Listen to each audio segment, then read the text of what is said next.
Stewart, welcome. Hey, hey. Thank you so much. Sam, it's good to see you. Thank you so much.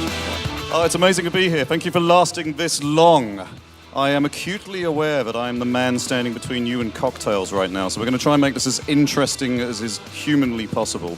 What we'd like to do is bring out all of our experts on stage. I'm the kind of moderator that likes everyone to tell you who they are and what their interest in this particular topic is. So rather than introducing them and explaining who I think they are, we're going to have all of our panelists join us on stage now, and we'll let them introduce themselves. We're going to be talking about blockchain marketing landscape. What does that mean? It could mean blockchain technology-driven solutions that help you to market your products and services and startups, or it could mean marketing for blockchain projects themselves. We're going to start with marketing for blockchain projects. We're going to go down that route to begin with, and then we'll take it forward from there, and we'll have a look at some of the marketing technologies that are actually helping us to get our products and services and our blockchain startups out to the world. So let's have all of our wonderful experts join us on stage. Big round of applause, please. Oh, sorry. I know there is more than one mic'd up, so we're going to come on, yes, there we go. More applause, more applause. Fantastic. Take a seat. Okay, like this. Before we get properly started, just want to, if you don't mind me indulging, you might have looked in your paper programs and seen that the moderator for this particular session was going to be Sarah Austin, and you can clearly see that I am not Sarah. I wanted to just explain the reason why Sarah isn't here. She's currently in Los Angeles, and I would just like to say that the reason she's there is because we lost a good friend, Jason Crilly, who some of you may know Jason. He was CEO and co-founder at Butterfly, which is actually, strangely enough, a marketing technology. It's an influencer platform on the blockchain.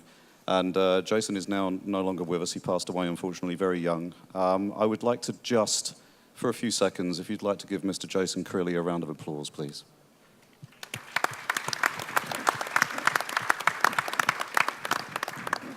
So, wonderful panel. It is your chance to shine. 30 seconds, tell people who you are, who you're with, and what is your interest in blockchain marketing, please. Great. So I'm KANAWAY YUSINGCO. I'm the founder and marketing partner for Uniquely Wired.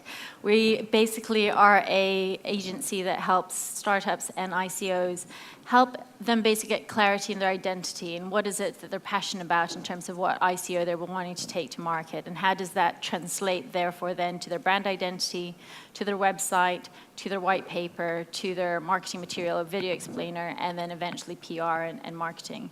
But it's really about helping them get clarity in their identity, what makes them unique in relation to all the other ICOs in the market, and once they've got that, then it's a lot easier to help them market their product. Super, thank you. Hello, I'm Jordan DELAGNAU. I'm CMO of ATAYEN, and we are launching our ICO, which is an ICO about marketing. Oh, sorry, I'm lost. I need to get back to it. So, okay, it's your turn. Okay, my name is Chris OBEREDER. I'm CMO of TV2 right now. It's a smart TV application, and before that I did advise various ICOs and was CMO of various.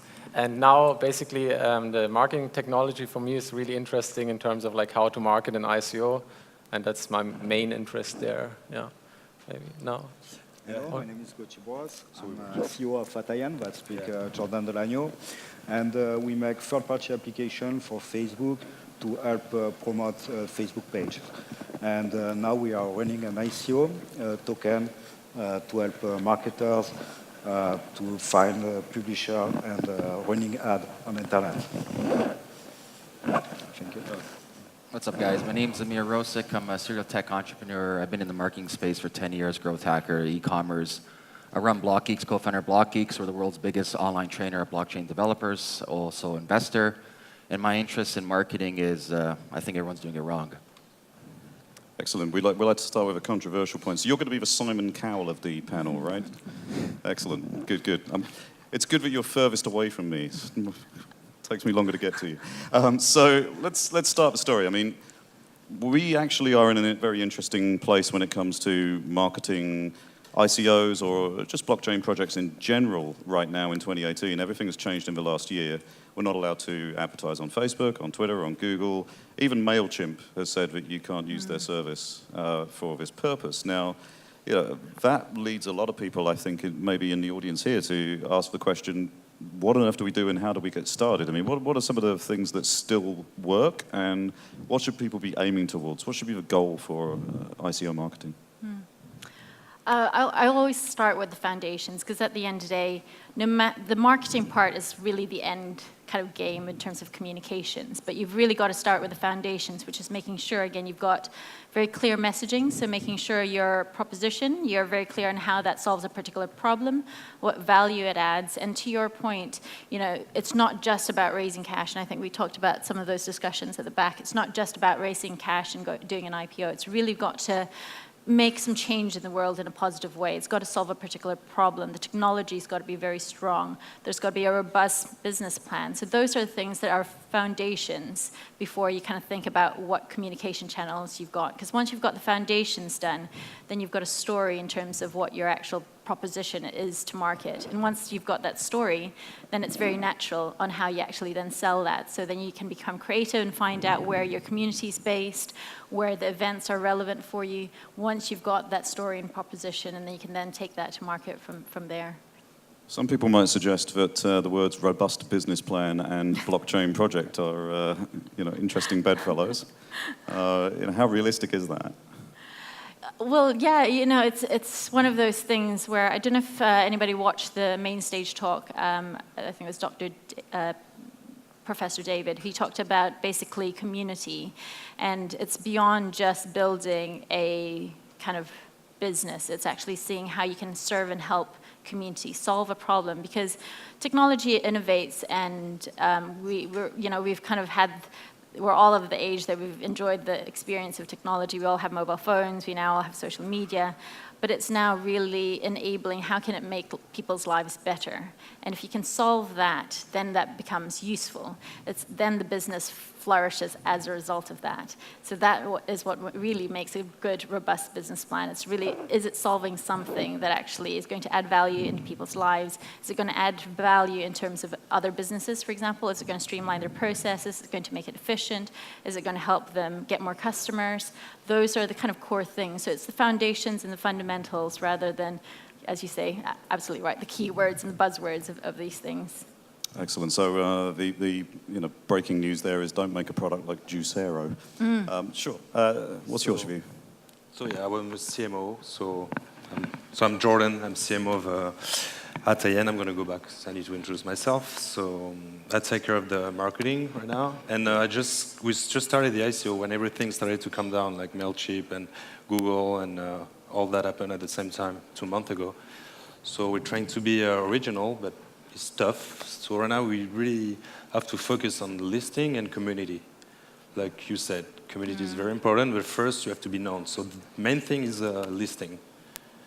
So tell us more about that, because people here might be just at the start of their journey. They don't know what's involved in listing and what that does for them and what kind of results they can expect. Tell us more about that.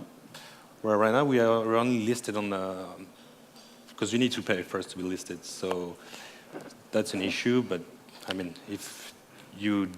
everybody will be doing an ICO if it was free. So, I mean, it takes a lot. And what was the question again? I'm sorry, I lost it.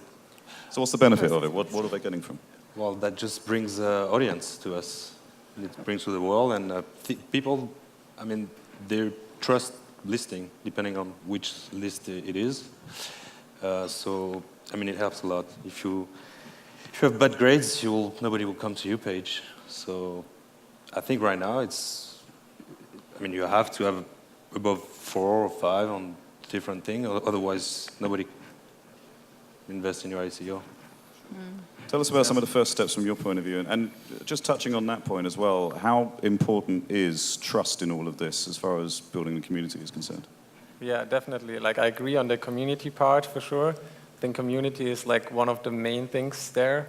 And that question to revamp that, like even prohibiting like Facebook, Google and all of that, the crypto community is quite creative, so they will always find ways around it, and it's hard to like prohibit it. Like you've seen that with regulation, people are trying to, like countries are fighting against crypto and everyone is trying to fight against it, but the community is quite creative and they will find their ways around it. And one of those ways is, for example, Telegram, building your own community, and once you have your own community, no one can take that from you, or it's hard to take it from you. So I think like you can ban many things, but like the crypto community will stay creative and will always find ways to reach people. And like taking away Google, Facebook, YouTube is taking away the opportunity to reach people, but people are really creative and they reach people other ways than they like PR and different tactics. So I think that's good about the crypto community. It's evolving and it doesn't sleep, so it changes. People are active all the time and the community finds ways to market ICOs. Yeah. How much effort then do you have to put into understanding all of those changes all of the time? What kind of resource do you need to stay on top of all of this? Because if it's moving that fast, you surely need to have somebody dedicated to that task, right? Yes, like you have to be always open for new techniques and basically stay up to date all the time, because if you focus on, like, let's say Facebook ads and then they get banned, then you lose your main channel, and then it's for your ICO, you have a hard time then. So it's good to split your efforts. Don't do everything in one bucket. Split it, try different things, and always stay, like every time, try new things. Don't focus on only one tactic. I think that's one key learning that I had. When I lost one channel, I needed a different channel really fast, and I think that's really important. And yeah, you never know what happens tomorrow. Maybe it's banned, and there can't be any ads, you can't use any influencers, and like you never know what happens next, so you have to be quite open. And Chad, on that point, it's kind of knowing your customer as well, because if you know your customer and your product and what it's looking to solve, then you'll understand them. So for example, what's that customer user journey, for example? So if you're marketing a product which is relating to cars, for example, then you kind of look at all the associated things that that individual could do, whether it's going to a garage, whether that's a warrant of fitness, whether it's, you know, tires, and then you might form partnerships with other car dealers. Or that's terrible example, but do you know what I mean? If you know your customer, then you can start planning the communication channels and how you can be innovative, who you can partner with, what kind of groups do they associate with, and that naturally, as you say, forms kind of your kind of communication strategy or your go-to-market plan. But you let your understanding of your customer dictate what it is, rather than have a one standard size fits all, because it might not always get the people you actually want to speak to. So that sounds strangely like traditional marketing that's been around for well over 100 years. Coincidentally, so have I. So what's different about blockchain marketing, or is there nothing different about blockchain marketing? Is it just traditional marketing dressed up in new clothes? Tell us more about that. It's for me. Can you repeat the question a little bit slowly? What's new? I come from France. What's new? Is blockchain marketing different, or is it just traditional marketing? Yes, for me it's different. When we run application for Facebook, I can run ads on Facebook, I can run ads on Google, and now everything is forbidden for blockchain marketing, so we have to think different, think more clever. Like you said, you have to do PR marketing, but now when you send a press release, people are feared to speak about maybe an ICO, so you have to be big enough, like Telegram, and when you run an ICO, everybody speaks about you. So at the beginning, I think you have to do some of grow hacking to find the community, get 1, 2 results, like a video on YouTube, and maybe after the best part is to answer to everybody, like you said. You have a community, you have to make a special, how to say that, I'm sorry, a special relation with everybody to understand very well your community and answer to their problem. Because there is an anxiety around the blockchain, and you have to cut, we say that in French, I don't know in English, you have to cut the grass before there is a problem in your garden. So every time there is a comment, a bad comment, you have to be gentle with everybody, try to find why they fear, and to make an answer. And once you get the confidence, it's better. And it's in marketing, when there is one people that is happy, there is 3 people that will speak. When there is 1 people that is not happy, he will speak to 10 people. So I think it's this relation that we need to have when we work in the blockchain marketing. It's to make confidence with your customers. And after making grow hacking, because you don't have the Facebook channel, the press release is difficult to obtain because the press don't want to promote the scam. And it's not that we are a scam or something, but they are feared to do that. And after, I don't know what I said because it was in English, but I try to do my best. So it's the point what I think. So building confidence with the community and speak with them. Sometimes they are very difficult. They can insult you and everything. So you have to take by your side and just understand what's the anxiety and directly respond to that. So it sounds very much like traditional marketing, but with different channels, right? Yeah, I mean, you know, that's you know, marketing in general. We started out with 5 channels back in the day, and we have well over 3,000 now. What you know, can people here take on board in terms of the first things that they should be doing from a marketing standpoint? And you know, where does people get started? Maybe you can take that. Yeah, so I'll start off with this. If your ICO needs marketing, you're doomed to fail. I'm going to just point it out that way. All the great teams I've been part of, I won't name the teams, you've never heard of them. They've never done a public ICO because the team is legit. The number one thing in the space, like any space, whether it's AI, whether it's automation, is human capital. It's actual people that understand the technology, right? So you have 2 layers over here. You have protocol layer, and then you got 99% of the rest of the people building dApps. I put them in quotation because they're not really dApps. And so you as, let's say, a new ICO or new protocol, whatever layer you're at, it's of utmost importance that you first focus on creating a real product and having the best dream team possible. The projects that have raised the most in this space, they've never gone knocking on doors, ever. I'll repeat that again. They haven't gone knocking on doors. The best investors in the world, the best talent come knocking on their doors to be part of that. And the cost alone, just investing, sorry, the cost alone just in marketing an ICO is ridiculous. Legal fees, right? Marketing fees, all this stuff. You know, what, we're talking about traditional investing, and you know, I come from the angel side, is like, why, pardon my French, but why the fuck do you need $10 million for a startup? Why do you need $10 million? Vitalik, he had a good paper called the DICO, or Interactive Coin Offering, is like, why can't you just raise $500,000, prove your product to the marketplace, get your community in there, then go do another round? Why on God's earth do you need $10 million? In my humble opinion, most of these tokens will go down to 0. So like if you are looking to create something wonderful and beautiful, just get the best team around you, get the best technology, solve a key problem as you're mentioning earlier. Don't raise $10 million, raise $500,000, prove a product, get product market fit, then expand from it. Nothing has changed, nothing. We've gone the opposite, all the hard work, everyone's skipping that, raising $40 million and no one's shipping. You look at the ICO prices, at the ICO date it's X and now it's Y, 68% drop, total market. You know, like, so if we're looking, if we're, you know, if we're looking to solve problems, this isn't solving problems, right? And so we got to look at Occam Razor. What is the shortest line between A and B? And the shortest line is finding that product market fit as soon as possible, and everything else fits into place. And you know, I'm really glad you said that, because from a journalist standpoint, I get 100 pitches a day. At the moment, about 50% of those are blockchain technologies. Yeah, how do I work out which ones are the scams, which ones are vaporware, which ones are actually real? I'm looking for MVPs all the time. I'm looking for somebody who's actually built something. This is where token registries will come into play in the next year or two. We have a bunch of projects.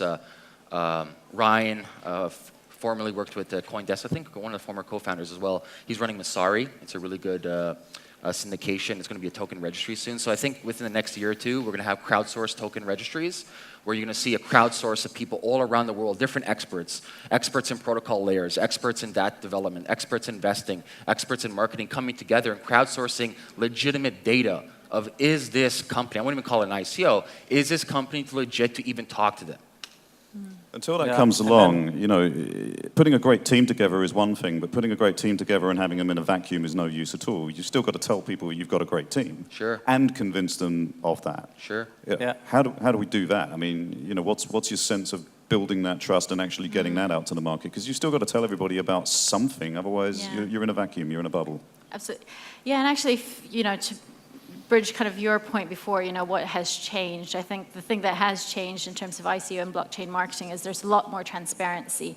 So the more genuine you actually are in terms of both your product, your process, and your people, the more credibility you'll learn, the more actually people will buy into your journey genuinely. But also, more importantly, you'll build more trust in the communities that you're actually forming, and that will actually get people more invested in you. So I think it's actually, there's two things that have changed. One is the transparency. If you can bring transparency into play, you can talk about your teams, you can be very open in terms of, we have even ICO and bounty campaigns where they open up the bug fixing and give people tokens for fixing bugs or identifying bugs.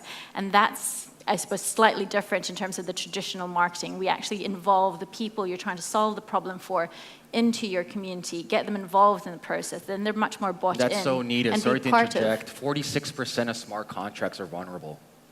46%. It's a joke how badly they're shipped. I'm so glad you brought up the bounties. Thank you so much. Yeah, and the other thing that's changed as well with ICO marketing is actually, again, getting your customers involved. So yes, you do have to have, I still believe that you do have to have the foundations of traditional marketing, because that is still the core and that doesn't change. How you interact with your customers has slightly changed. It's gotten a lot more viral, it's gotten a lot more referral, it's gotten a lot more community-based, network-based. So you're going from one kind of key influencer within that community group, and then they spread, and you reward that. There's a lot more, because what the blockchain enables is being able to have that transparency and visibility. So therefore, you can actually reward one person who then refers a couple of people, and you can all track that now in a blockchain, which is what the technology allows, which is a very interesting and fascinating space that we're now entering into marketing, because it means it's not just a marketing team or an agency that you hire. You've now got your customers also doing the marketing for you on your behalf, and you can reward them, and you can make that transparent and visible, and that's where you get real success then. Yeah, that's an interesting point you bring up. I mean, back in the start of mobile games, for example, everyone was using CPI. They were just flooding as much money into the system as possible to get as many people as possible to come and install their apps. Of course, the problem with that is you're not buying very high-value users. They're uninstalling the app within 7 minutes on average, and that's the ultimate unsubscribe, right? So we all discovered that if we spend a little bit more money per person, we get high-quality people that will actually take actions and actually, register inside our app and stay in there and use it again and again. And they'll then tell 10 people about it because they're fans, and they'll get people in organically. And in fact, now mobile apps are 75% organic acquisition. So, how do we build that kind of mechanism? Given that we can't do Facebook and Google and Twitter and everything else, how do we get people that are high value to come into our blockchain project so that they'll tell all their friends about it? First, I want to go back to what you were saying about why raising that much money. So you have a lot of competitors. So if you don't raise enough money, who are you going to hire? Because everybody has money. Like you said, the money has been thrown with everybody. Money doesn't attract talent. Culture and ethos attracts talent. Money never attracts talent. Well, I mean, there is a limit. Like you said, you don't need 50 million, but 5, 10, that's something that you need. Yeah, but that's also a trend that we're seeing now. The hard caps are getting smaller, of course. And I think, like there, with that 50 million again, that's good points from you, AMEER. I really agree with that.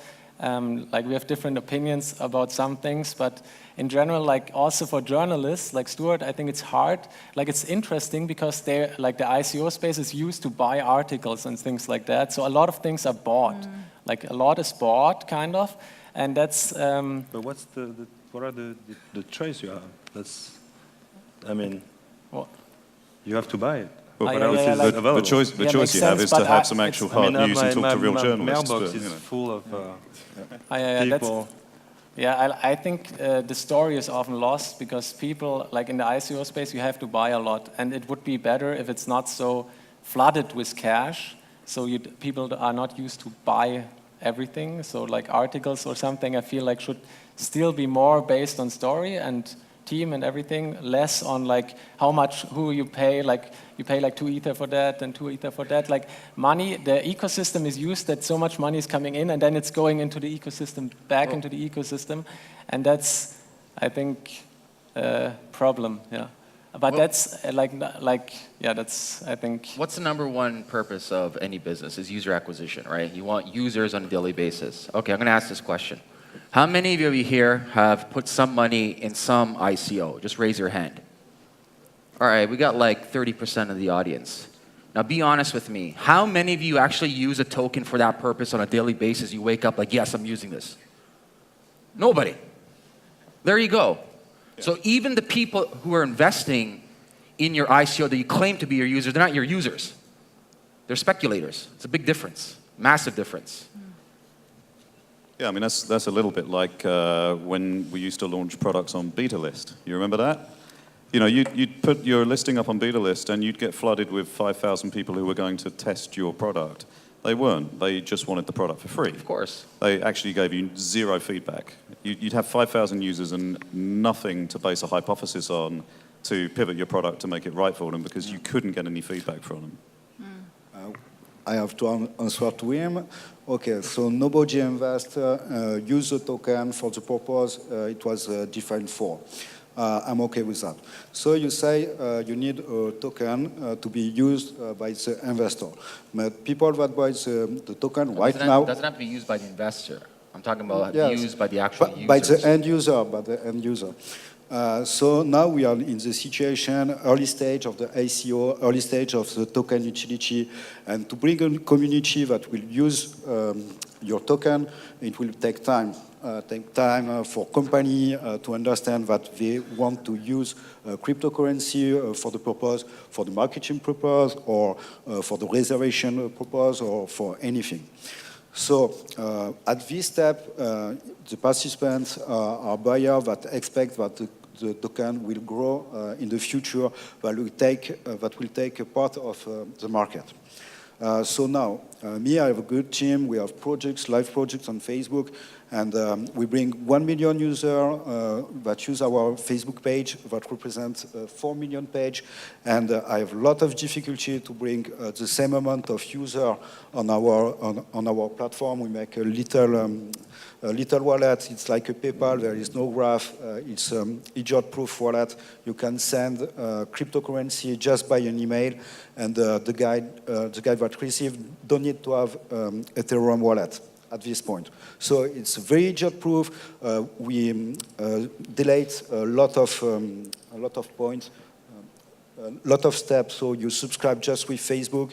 You can make a transaction in one click, but easiest as it is, we are so early stage that it can grow up like a buzz, you know. So we have to wait. So you can have a good team, and I think it's one point, but you need also money to bring the cryptocurrency to the masses. So it's something you need, a good team, a good project, but you also need clever to make the best marketing, and you need money because everything costs a lot in cryptocurrency. You want to be at an event, it costs a lot. You want to get PR, it costs a lot. And everybody knows there is a lot of money, so they hire the price, and there is a lot of people that have money, so they pay a lot, and so you need a lot of money. And you need also a lot of money because of regulation. You speak about the legal, but tomorrow if there is a regulation and you need a license for each country, for each state in the United States, you will need maybe 20 million, maybe 50 million, maybe 100 million to get the license to work. It's like... But don't you see the problem there? Yes, it's like when there is a gambling. When there is a gambling, there is no regulation, and everybody make a poker room, a blackjack room, and it was you take the money and there is no problem. And once the regulation come, I know in France you have to pay 5 million or 10 million just to have the license to operate in the country. So I think ICO need money because we don't know what happen next. We know that the new area is the area of the blockchain, but the area of the blockchain is like clogy. So get money, it's to be sure that you have an insurance for what happens next. Sorry for my English. I'm French. I think that's also a problem of the ICO space, that like listings, for example, just an example, like a Binance KuCoin listing, like the whole space is used to getting so much cash, and I think 2017 was the year that we've seen like these huge ICOs. They will probably, it will get less, and it will be more security tokens. Security tokens will come way more, probably more dApps and less, like there's many problems, of course, in this space that are trying to be fixed now, like transaction costs, Ether, and like many people are questioning those. Well, even I didn't want to get into, but scaling, like you guys realize you at least need 3 years to scale. So anything that you build on top of any platform, you can name the platforms, whether it's EOS, Ethereum, Rootstock on Bitcoin, Cosmos coming out, or Polkadot coming out. They're all still theoretical. And so you're building your platforms using their token frameworks. You're at the mercy of the protocol, by the way. This years. So it's like, okay, let's say we do have a token, and hypothetically it does make sense, and hypothetically there is a business model. Most business models for tokens is a Ponzi scheme because you need more people to buy in the token. There's actually no economics for it. But let's say everything is working properly. It's like, great, we can only have 100 users a second. Yeah, exactly right. I mean, just as a counterpoint to what you're saying, because I want to just wrap this bit up, it's not quite on topic, but I'm quite keen to understand your point of view on this. Is the reason that all those people who held their hands up and then put them down, is the reason they're speculating and holding onto those coins and using them for basically investment purposes, because the product hasn't been developed yet and they can't use them for actual utility? Nothing's been shipped. There's very rare companies that ship in this space. Right. Yeah, now it's time to ship. Now it's time to ship. Like they raised a lot and now they have to ship. No, it's shipping, man. I deal with developers. Our company trains developers 24/7. That's what we do. It's not that they don't want to be users, it's just they can't be users right now, right? I would say 50-50. I would say majority, psychologically speaking, invested for the sheer fact of speculation. It's not like, oh, wait a second, I can get a 10x on that, but I'm going to use that on a day-to-day basis as well. It's like, no, they're going to get a 10x, so you're going to have a probably maybe like velocity of 10 or velocity of 15 of money exiting that ecosystem. Velocity is going to be a big issue, right? There's no purpose for them to hold your token. So they've arbitraged, say 10x, whatever, in your token, and they exit right away for more stable currencies such as Monero, Ether, Bitcoin, or whatever, Zcash. But no, they're in there to make money. That's the bottom line. Yeah, but AMEER also on that, like if they think that the token value will go up, of course, like that, you see that with Ether, Bitcoin, all of them, like people don't use them. Like in restaurants, they don't, like if you go into a Bitcoin restaurant and ask them how many people are spending Bitcoin every day, no one spends people it. don't use it because people think it will be worth more. So like that's basically restricting the use case. Because cryptocurrencies aren't used today. Yeah. Except Monero. Like yeah, Monero's and like used. you can use Tether, for example. It's always the same value. You can just use it. Like Tether is something you use because you know the value is the same, but everyone, of course, is hoping for the upside. So you use your fiat because you think your crypto will go up. So that's also restricting the use case, of course. It sounds really terrible if you say like no one is using it, but people are hoping for gains, of course. They're hoarding also, it. They're hoarding it. They're hoarding it. All right, so let's bring it back to marketing, because this is a marketing panel, all right?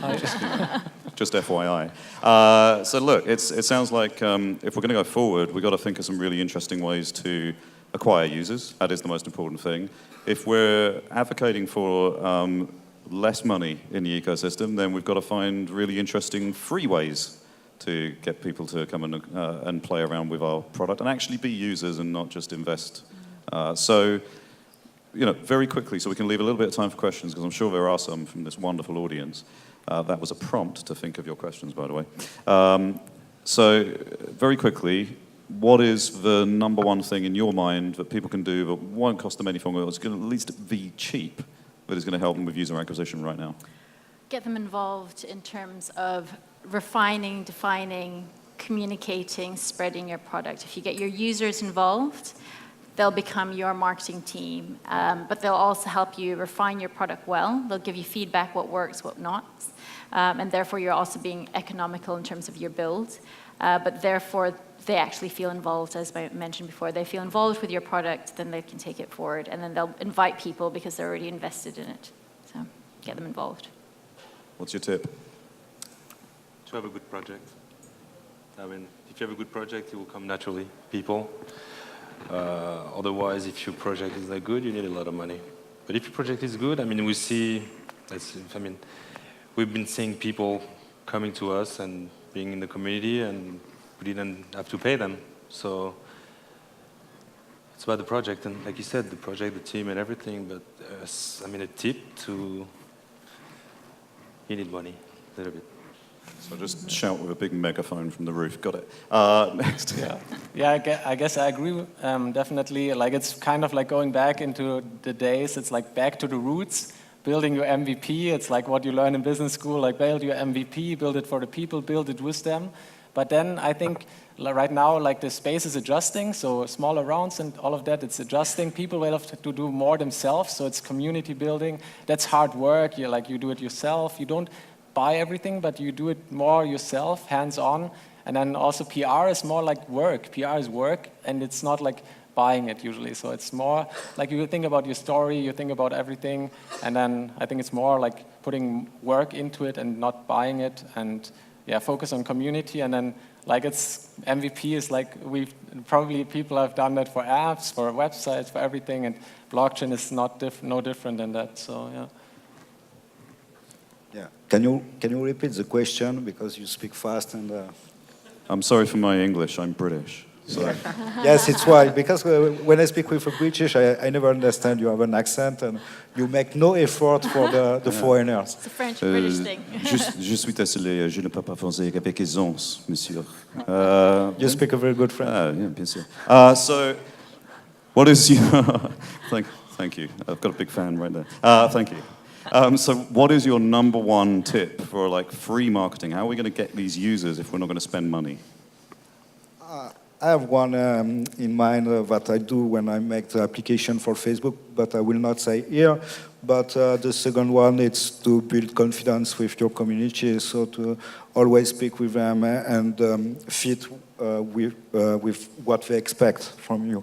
So you have to fix the first functionality that we need and deliver a project very easy to use that they will understand at the first time. So if you make the project that is too complicated to understand, with a lot of functionality, they will never understand. But if you have one value proposition, they will get into it, they can explain it to everybody. So I think that this tip it's a good one to say here. So find one functionality, one thing, and you deliver. If you make one burger, do the best burger. But don't explain that you have a big menu. It's difficult to choose. Oui, votre anglais c'est très bon, monsieur. What is your number one? I'll leave you with two things. Go to Google and type in, do I need a blockchain? And follow a flowchart.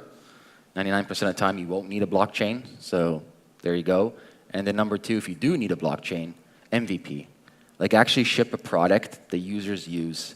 It's very difficult, right? But ship it. Find some good engineers, developers, ship the product. Even if you have 5 people, who cares? It's 5 people or 10 people. Build on top of that. Get some feedback from them and slowly build. And that's how good companies are formed.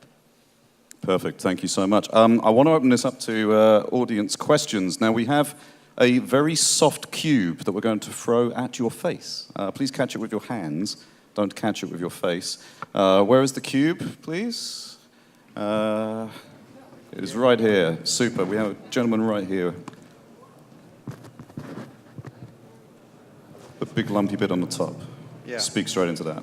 Sure, just a couple of questions. What do you guys think about airdrop as a marketing technique for ICOs? And then secondly, does the marketing to retail investors even matter that much, since more and more ICOs are really getting funded in the private, pre-sale venue? Anyone have a strong opinion on airdrop? Well, for the airdrops, currently, I call it by one word, spam.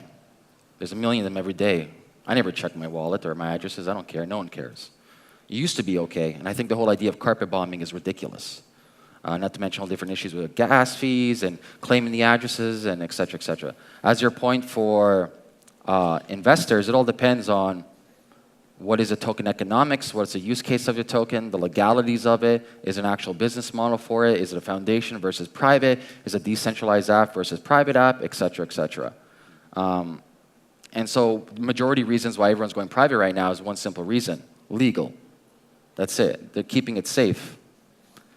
So if the SEC does come out, or whatever global board comes out and says, hey, it's illegal, which for the most part, I think the SEC will come out and say majority of these tokens are securities, then investors and also founders are just trying to protect themselves.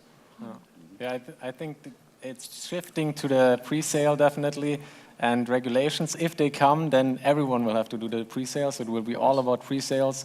And in general, if you need more people to basically bring your message out there, like kind of users, more community, if the community itself is important for your product, then I think it definitely helps. But if not, then it's like not that important for you to do like the main sale where you bring in 30,000 people and then have those people in your Telegram group, and then you also have, of course, to answer all the questions. It's a lot of work, of course, for you, but it depends.